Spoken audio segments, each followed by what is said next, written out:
Even in a busy hotel, you hardly see a guest. And this is what I believe the future of travel will be from the leisure side. Hello, my name is Renee Leith-Manos. Welcome to this podcast, Where To From Here, featuring conversations about luxury travel and how it's changing in every pocket of the globe.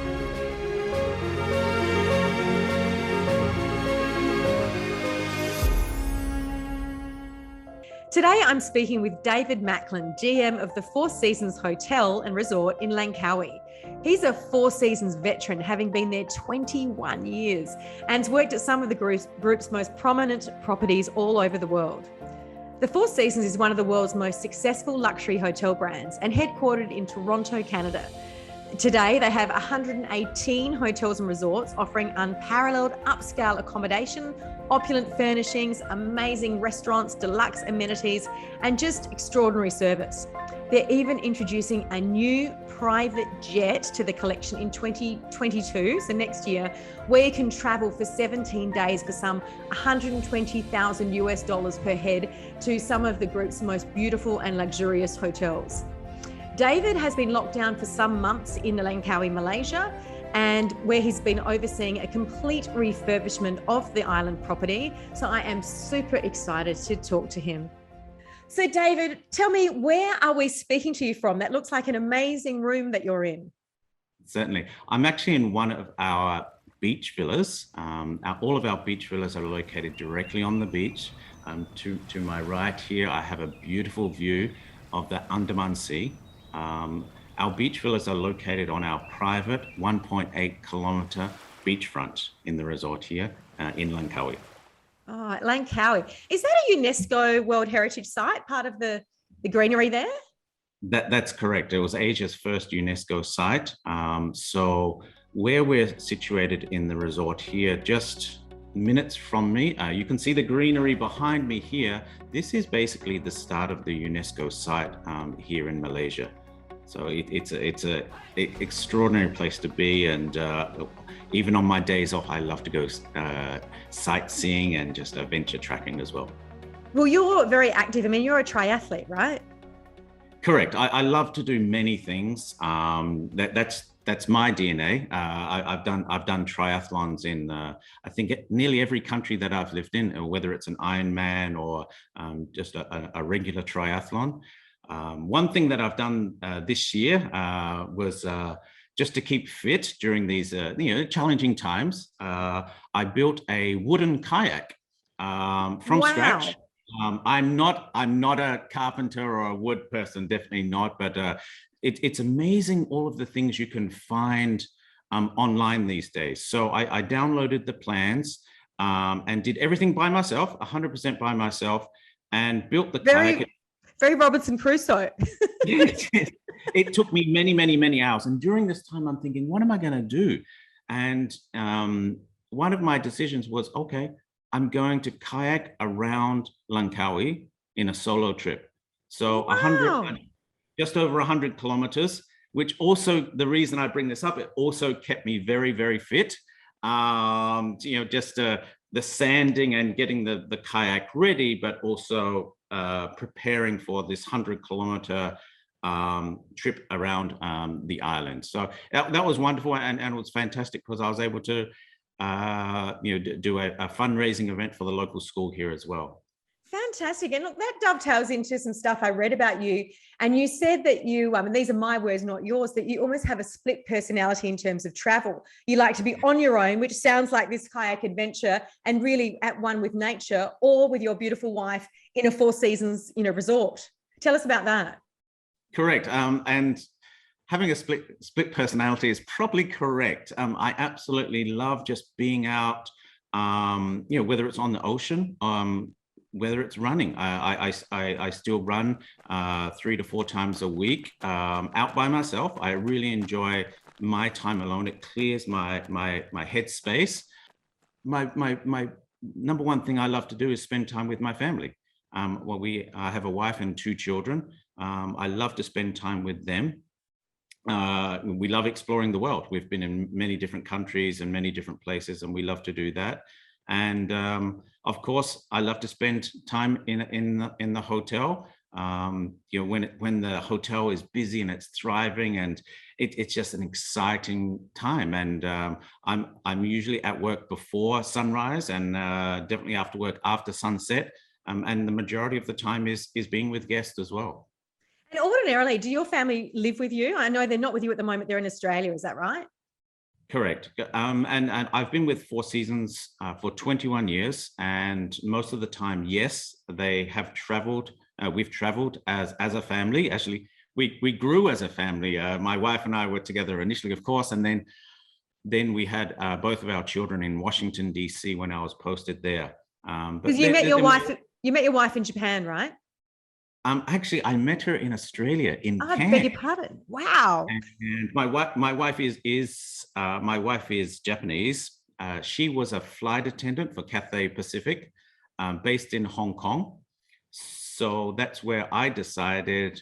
I was living in Cairns at the time, and that's when I relocated to Hong Kong and started my Four Seasons career. Right. So how many different places have you lived in?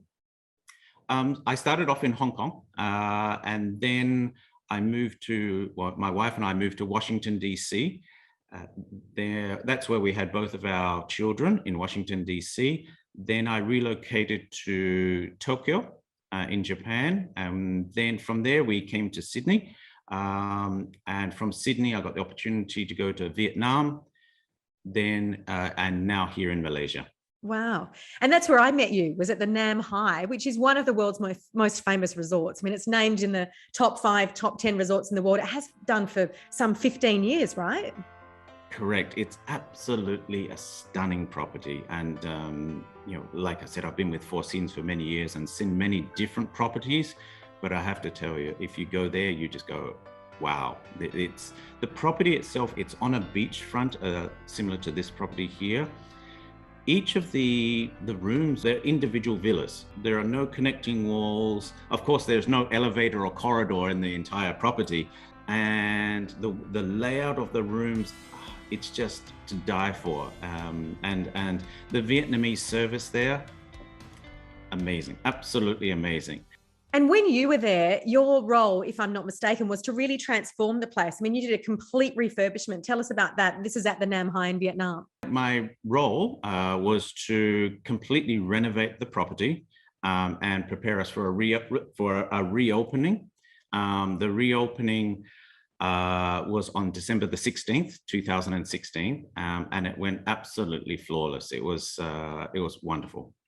And you put in rice paddies, you really redesigned the place and just gave it more of an intimate feel.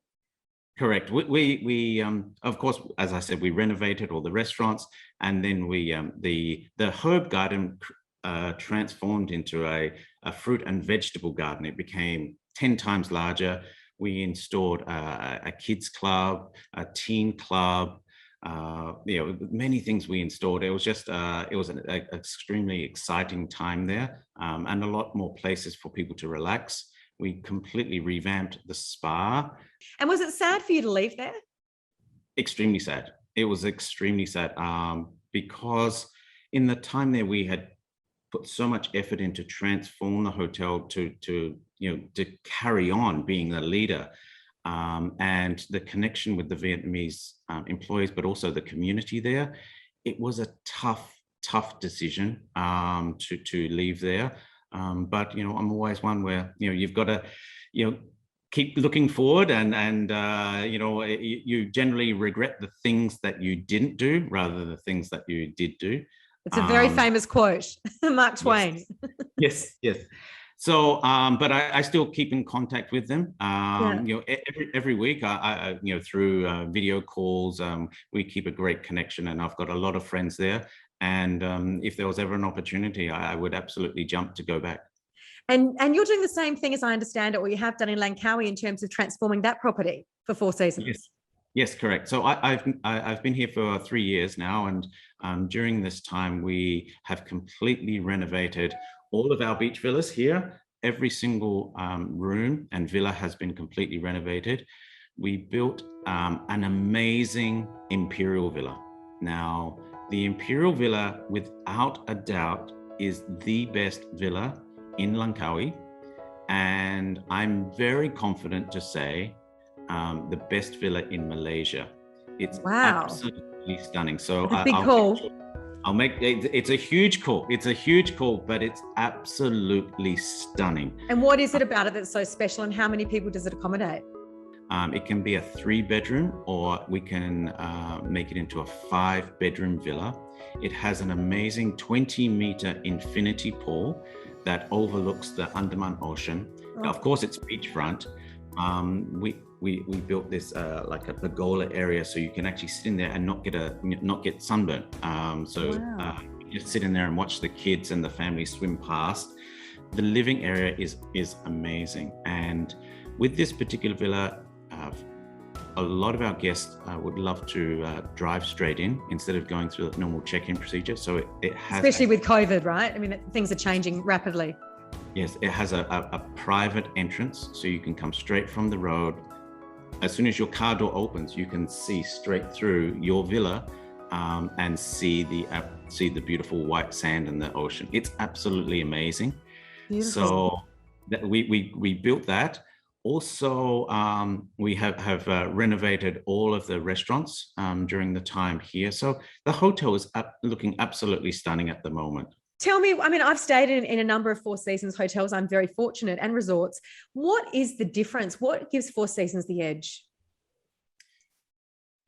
We've just really tried to focus on the guest experience. Now, there are many hotels around the world that can create the physical product, but actually just connecting with guests, being there for the guests, right?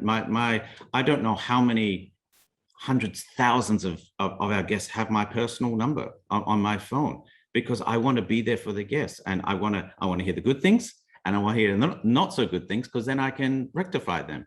And the goal is, at the end, when the guest walks out here, they say, "Thank you so much. I'll see you back next year."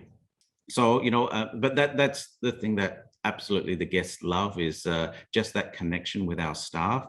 And we just love to, we put ourselves in their shoes. What would they like? And tell me how, because I used to live in Malaysia when I graduated from university. I was actually educated in Adelaide, as I think you were. And then I actually went to Kuala Lumpur, and I spent time in Langkawi and all over, and I was running magazines. And it was very difficult to find good staff. You're talking about the importance of those staff. How on earth in a place like Langkawi do you find them and attract them to work at the Four Seasons? And it's very similar how we do with our guests as well, because you treat everyone as an individual, and you try to give them the best experience. Now, we talk about guest experience. We also, here in the resort, we talk about the employee experience. And it's the simple things, making sure that we have great food in the employee cafeteria, making sure there's always a clean uniform ready to go. My door is always open for every employee. And as I mentioned, every single employee has my personal number. And often they will call me at 9 or 10 or 11 o'clock at night, which is absolutely fine. I want them to do that.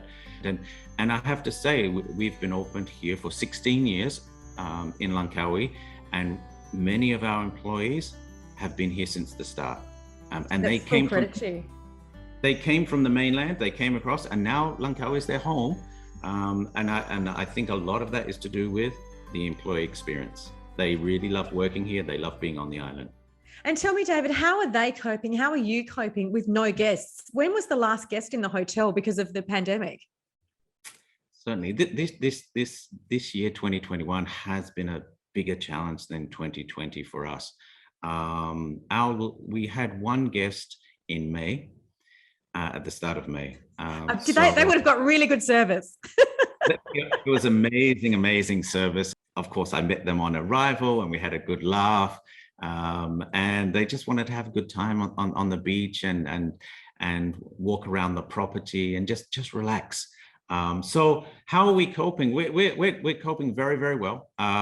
Is the island in full lockdown, or where are you at in terms of access and in terms of coming to Australia or anyone coming to Langkawi? What are the laws there at the moment? Malaysia has been in lockdown since the start of May. Right. So it's quite a few months now. and access to Langkawi is very, very limited. In Malaysia, you cannot travel more than 10 kilometers without special police permission. So did you actually have to let any staff go or put them on part-time or anything with during the pandemic?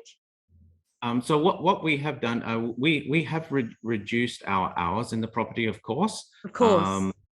But what we have also done, we have changed what employees do. Since the start of the pandemic, I can absolutely say 100%, every single employee has learned at least one new skill, one new job that they can work in. And it's whether it's from, we do all the landscaping now. We used to outsource the landscaping and now we've insourced it. So all of our employees can do landscaping. Yes, and I know that dovetailing on that is sustainability. The Four Seasons is really heading in a more sustainable direction now in a whole lot of ways. Can you talk to us a bit about that? Because we always get questions from our viewers about that issue. Certainly. So when I first arrived here 3 years ago, we were water. Everyone drinks water, bottled water. Everyone wants bottled water. We were consuming nearly 200,000 bottles a year, plastic bottles, in this resort, only this resort. And so one of the first things to do was create a water plant that I did.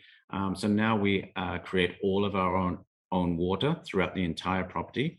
And it's plentiful. There's you could drink water until it comes out of your ears as a guest here. So there's a lot of water. That was one of the first things that we did. We have reduced all plastic from the minibar. So this was a big effort because on some of many of them were plastic bottles in the minibar and things like this. So they've all gone. When you get your laundry, usually you get your laundry bag and it's covered in plastic. So we've changed all this. It's all cotton, reusable. So many things like this. We have also started, and we're in the process, we're not completely finished, but we've started with zero food waste. Now we've started with breakfast, and we have a buffet breakfast. So, everyone's like, oh, hold on, what are you doing with that food? But what we actually do, once the food goes out to the buffet, we do not reuse it for consumption. However, we actually put that into the ground and we turn it into compost. Wow. So, and with that compost, we actually put back into our gardens. So we are reusing it. It's not landfill. So it's a Four Seasons ecosystem in a way. Correct. And that's as I said, we have started with breakfast, and the goal is once we get back into normal service again, will be that lunch and dinner will follow, and then we can be sustainable there. But many things. One of the enhancements that I've done since I've been here, we built a fish house in the ocean, and everyone's like, "What's a fish house?" Yeah, what is a fish house? If you can imagine a traditional wooden house, and we built it out in the ocean on stilts. Right. And it's very near the property. And basically it's a very, very traditional structure where fishermen would go and they fish from there. So excuse my ignorance, the fish house, is that to fish from instead of a boat which uses fuel, so therefore you don't pollute the ocean? Is that what we're talking about? Correct. And you can fish there with a fishing rod. I can hand on my heart, I can say that I have 100% success rate when I go out there to fish. Wow. From a fishing. Okay, some of them are not so big. I just throw them back, but I have never been out there and not caught a fish. That's amazing. It's fantastic. So it looks beautiful. I'm looking at pictures of it now. It looks fantastic. Oh. And what are you doing about your beauty products in the showers in each room in terms of sustainability? Certainly. So in the resort, we do not use any of the small plastic bottles at all. All of them are pumps. So of course we have the shampoo, conditioner, body gel, hand soap, etc. But it's all in pumps, and it's all sustainable. So it's not tested on animals or anything like that. So and this is something that Four Seasons as a company we will be 100% compliant with this in all resorts and city hotels before the end of 2022. But just as you mentioned before, we're on the edge of a UNESCO site here. Just next door to us are the mangroves. Now, I tell every single guest this: if there's only one thing you do, go out on our mangroves tour. Now, the mangroves tour is absolutely something that blows your mind away. Yeah, the aerial shots, I was looking at them before we spoke today, are just phenomenal. Yes, we do a mangroves tour. The boat actually picks you up from the beach. So the best time to do it is have breakfast, a leisurely breakfast. We'll collect you at 10 o'clock in your private boat, and within 5 minutes, you're actually in the mangroves. And the mangroves is just, it's amazing. It's truly, I've heard people say, oh, this is how I thought the Amazon would be, or, and are there crocodiles? There are no crocodiles. It's 100% safe. But the tour goes for about 2.5 hours. You see absolutely amazing scenery, amazing bird life. There's a place where the eagles come down and they pick up the fish. I'm looking at that right now. My producers sent through those images. It just looks extraordinary. It's absolutely amazing. So if there's one thing that that a guest does when they come to stay in our resort, is just go out for this 2.5 hours, you'll absolutely be blown away. It's I'm planning tomorrow to take my kayak out there, to go and just by myself in my wooden kayak, and I kayak out there for a few hours. It's just quiet, serene. It's just so beautiful. How fantastic. And tell me, what is the future of travel, of luxury travel, as you see it through the eyes of the Four Seasons? We've already covered sustainability. I mean, that it's clear that that is going to be a big part of travel. I'm getting a lot of feedback from my people, from my readers and viewers about luxury travel and going to places like you're talking about, like the mangroves, going to natural places to really experience nature and getting away from the cities. But what's your take on it, David? Certainly. I think the future, and I'll say the immediate future, the next couple of years, a lot of people will still have the pandemic in the back of their heads, and they do want to make sure where they stay is clean and hygienic, and there are places that they can be by themselves. They don't want to be in a confined, meeting hall and things like this. And this is where resorts, I believe, will really benefit, particularly our resort. We have 92 rooms and villas, and we're on 48 acres. As I said, 1.8 kilometers of beachfront. Even in a busy hotel, you hardly see a guest. And this is what I believe the future of travel will be, from the leisure side. Guests just want to be with their families, be with their loved ones, still explore, still see things, but also make sure that they're in a comfort zone wherever they go. And I think also going to a location like Langkawi, which is an island, and they don't need to go anywhere else. Everything is on tap at the Four Seasons. They've got the mangrove tours, they've got the service, the restaurants. Correct. And many of our guests do choose to stay only in the resort, and they want the whole experience. We can give them a traditional Malaysian experience with Malaysian food and Malaysian dancing and music and things like that. We can absolutely do that. And some guests say, hey, I'm going to spend a few days in the hotel, but a couple of days I want to go out and see things. What can I see in Langkawi? And I said, well, how much time do we have? Because there are so many things to see in Langkawi, from waterfalls.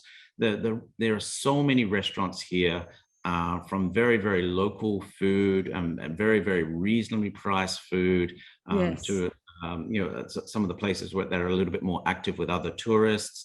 It's some of the places that's so quiet and tranquil, which a lot of our guests want.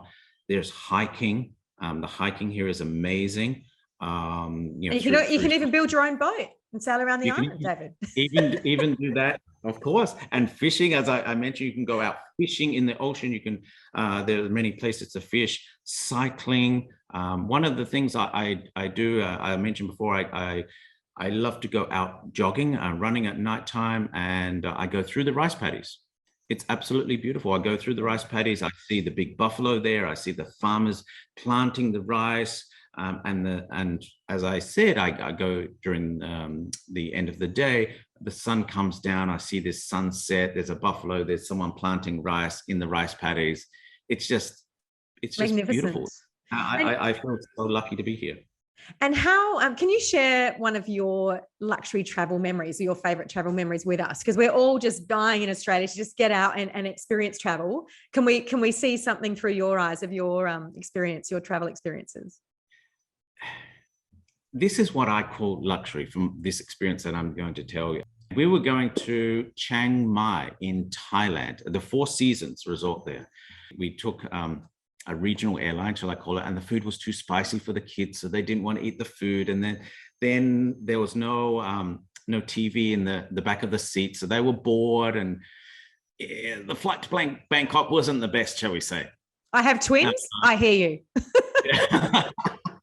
And we got to Bangkok. Great. Okay, let's have something to eat for dinner at that point, right? So it was around dinner time.